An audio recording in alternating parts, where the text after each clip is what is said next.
বিসিবির গঠনতন্ত্র সংশোধন প্রক্রিয়ার প্রতিবাদে ৭২ ঘন্টার আলটিমেটাম ঘোষণা করেছে ঢাকার ক্লাবগুলো। দাবি না মানলে খেলা বন্ধের হুমকি ক্লাবগুলোর। বিসিবির গঠনতন্ত্র সংশোধন নিয়ে ঢাকার ক্লাবগুলোর মধ্যে তীব্র ক্ষোভ দেখা দিয়েছে। প্রাথমিক প্রস্তাবনায় ঢাকার ক্লাবগুলোর পরিচালক এবং কাউন্সিলর সংখ্যা কমানোর কথা বলা হয়েছে। গঠনতন্ত্র সংশোধন বিষয়ক কমিটির এ প্রস্তাবের প্রতিবাদে ঢাকার বিভিন্ন ক্লাবের প্রতিনিধিরা বঙ্গবন্ধু স্টেডিয়াম সংলগ্ন একটি হোটেলে মত বিনিময় সভা আয়োজন করেন। ক্রীড়া সংগঠক রফিকুল ইসলাম বাবু জানান, আমরা ৭২ ঘন্টার মধ্যে বিসিবি থেকে কোনো পদক্ষেপ না নিলে আমরা শনিবার বোর্ড সভাপতির সঙ্গে বসব।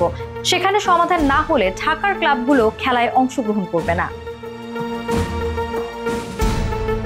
লিজেন্ডস অফ রূপগঞ্জের কর্মকর্তাও খেলার বিরোধিতা করে মন্তব্য করেছেন। তাদের দাবি, ঢাকার ক্লাবগুলো বছরে ১০০ কোটি টাকা খরচ করলেও বিসিবি তাদের সম্মান দেয়নি। তারা জানায়, যদি এই সংশোধন না হয় তারা প্রিমিয়ার লিগে খেলোয়াড়দের দলবদল নিয়ে কোনো সিদ্ধান্ত নেবে না। সিসিডিএম এর সিনিয়র ভাইস চেয়ারম্যান মাসুদুজ্জামান জানিয়েছেন, ঢাকার ক্লাবগুলোর অধিকার হরণ করা হচ্ছে, যা ক্রিকেটের জন্য ক্ষতিকর। তারা মনে করছেন, জেলা বিভাগীয় পর্যায়ে পরিচালক সংখ্যা বৃদ্ধি হলেও ঢাকার ক্লাবগুলোর অবদান ঠিকমতো মূল্যায়ন হয়নি। বিসিবি গঠনতন্ত্র সংশোধন কমিটির আহ্বায়ক নাজমুল আবেদিন ফাহিমকে নিয়ে ক্লাব সংগঠকরা বলেছেন, তিনি সংগঠক হিসেবে পর্যাপ্ত অভিজ্ঞতা না থাকায় এ পরিবর্তন প্রক্রিয়া একপেশে হতে পারে।